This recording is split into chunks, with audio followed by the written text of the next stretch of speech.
I'm going to share some highlights of renewable energy projects that are being implemented in Nepal since last 20 years. So renewable energy program support office in Nepal. Unlike other project offices here, this REPSO works slightly in a different model. REPSO implements multiple projects at a time, and currently as well we're implementing 10 different projects funded by different donors. Unfortunately, we have successfully completed over 105 projects and we have very good results and outcomes that I am able to share you today here.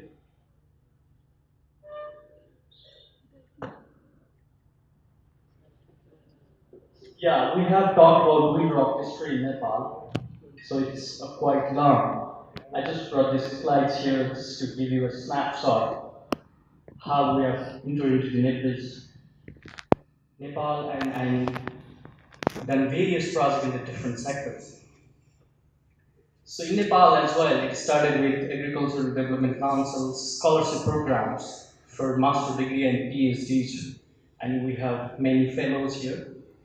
Back in 1974, and then there were works started on agriculture.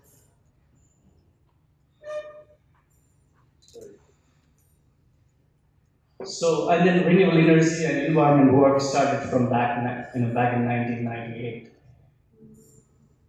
And there is empowerment projects. So as you can see, so most of these projects and interventions falls into three major business verticals of Winrock: agriculture and enterprise, clean energy, environment, water, and civil society and education. Since now REPSO falls under this clean energy, water, and environment groups, in addition to our renewable energy work, we are also implementing projects in environment as well as water sectors. Also, it fits into the mission statement of the Winrock. I just want to read out: to empower the disadvantaged, increase economic opportunities, and sustain natural resources. And Winrock is implementing various projects that are in line with our mission. REPSO, with its 20 years of history, have covered almost all parts of Nepal, covering 74 districts out of 77, over 105 projects.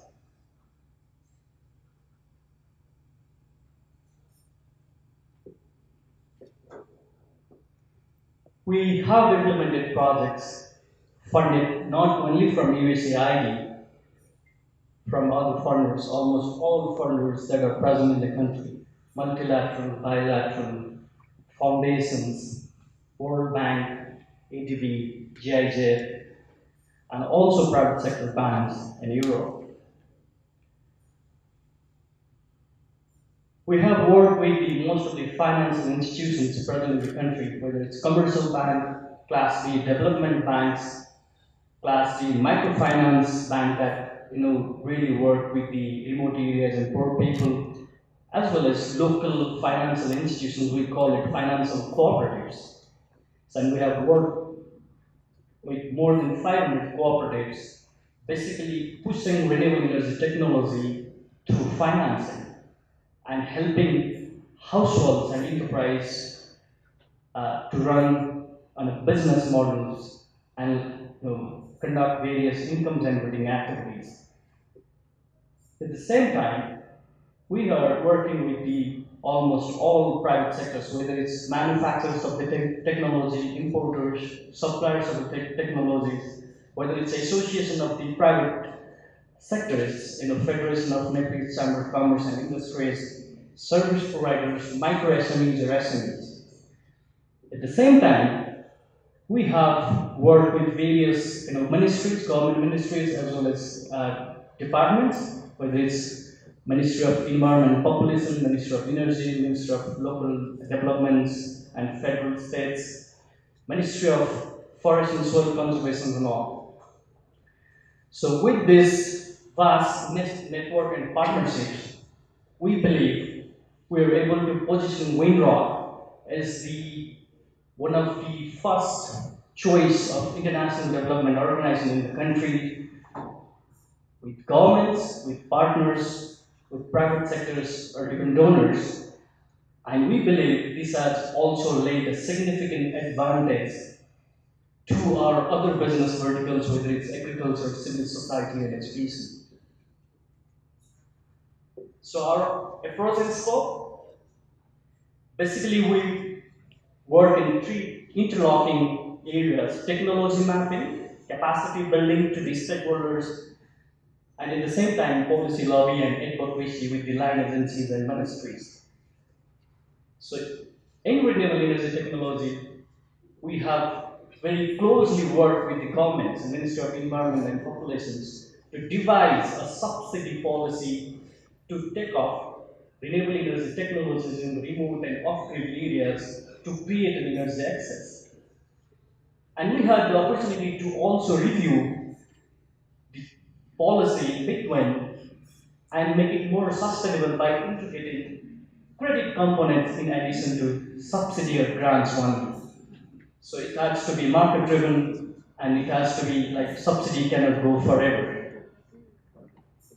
So also we have worked with, as I mentioned, governments, banks, and private sectors. And we are the pioneer to work in Nepal on the carbon credits. We work in the forestry carbon inventory as well as project design document for the biogas technology in Nepal, and alternative energy promotion centers is getting regular funds from the carbon documents. Also, we work in the technology pilots, innovation, and market creation. Just to name few, there was a requirement of irrigations and farmers were using diesel pump, and diesel cost was almost $1 per liter. And there was a Jatropha, a small plant. It has no agricultural value, and it was found in forest. Use that Jatropha to have a biofuel, which can be used as a fuel to pump water for the irrigation. Similarly, there are more than 3,000 small and mini hydropower projects from east to west in the mid-hill and high-hill region of the country. Majority of them are in the off-grid. They are not connected with the national grids, and they are there for the providing electricity for basic lighting. Most of them were built on a community base and mostly from the grants, but because of their wear and tear and time, operational issues are there. So we are working to make them sustainable, bring efficiency in the operation, integrate with the private sectors for operation, and have a certain tariff collection mechanism so that it can run in a sustained manner. Similarly, we have piloted waste to energy projects.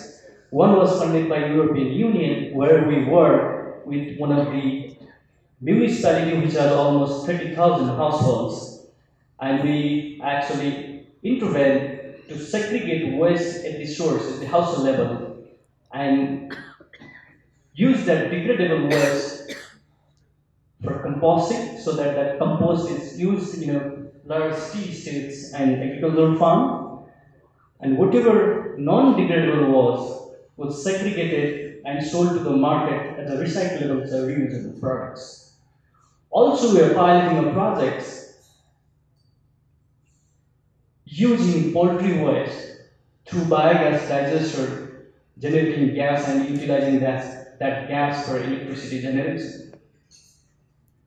Similarly, Winrock and REPSO office was instrumental to introduce three-wheel electric vehicles in the country, and you might have noticed on the roads, and we have It's a pleasure to see, and if you want, have a ride in the vehicles. They are just outside the lobby, and we have two women driver with us. You can interact after this sessions here, just outside this hall. So we help those women for providing capacity for driving and securing license now. Also, we help them link with the banks to get finance for procuring those vehicles. In addition, this office and expertise from here are being utilized in the renewable energy sectors in the regions, particularly in Pakistan, Afghanistan, and Bangladesh. In terms of achievements, REPSO has very heavily worked in the hydropower sector of the country, and I'm talking about the larger hydropower projects here. So this country, because of its terrain, has a huge hydropower potentials, almost 83 megawatts of potentials. And country, brought private sector friendly regulations and policies in early 90s. But even late 90s, there were very low participations from the private sectors. And there was, just to name, there was an investment from the Panda Energy from America in one of the hydropower projects, and there was investment from the Norway in one of the other hydropower projects. None of the Nepalese private sectors were investing in the sectors. So we developed the concept of independent power producers. We educated them. We provided them the trainings. We linked them with the various institutions, government institutions, and with the banks. And now there are over 50 private hydropower developers who are developing more than 1,600 megawatt of the hydropower in the country. Currently, out of total generations, private sector contributes hardly 30%. I think by 2020, 70% will be contributed by the private sectors. And there was no exposure from the bank in the hydropower investments as a finance. And now, almost all commercial banks and development banks have more or less 15% of their loan portfolio in hydropower sector.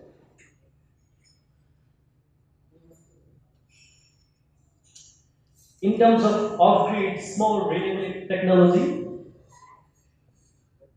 we were able to provide close to 50,000 solar systems to individual households.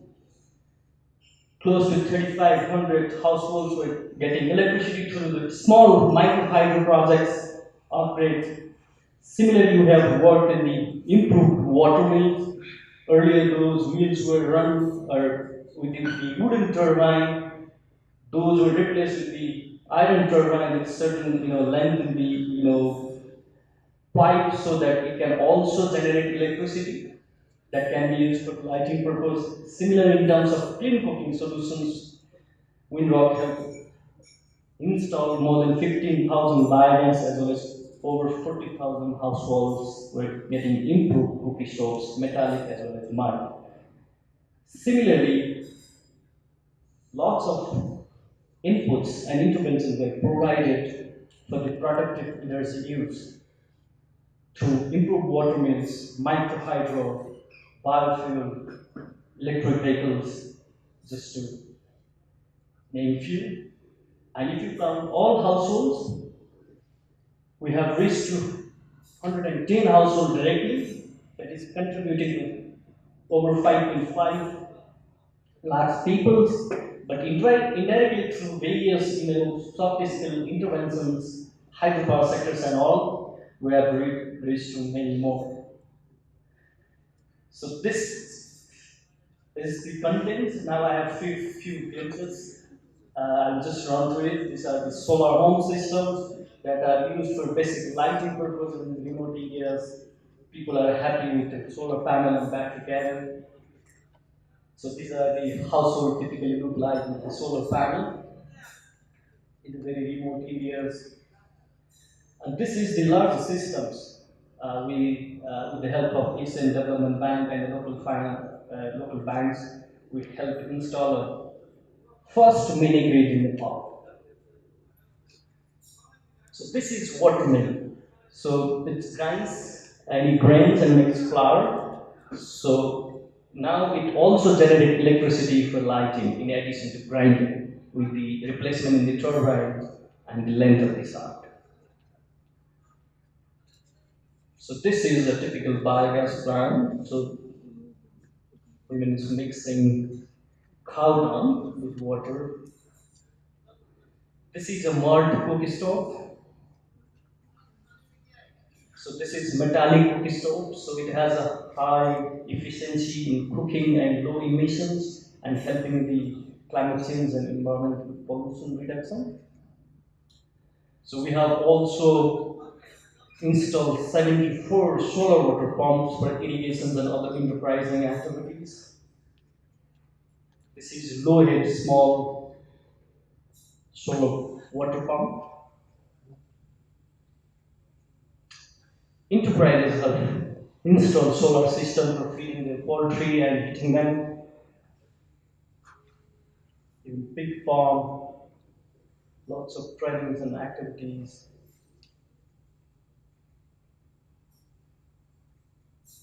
Carbon measurement. So this is the three-wheeler electric vehicles that you will be, seeing just outside of this hall, and we have offer for free ride.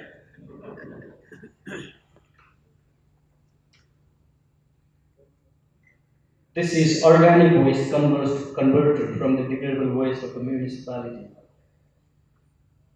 Schools became chain agents to communicate to the households that waste should be segregated at source. With this, I'd like to conclude my presentation. Thank you.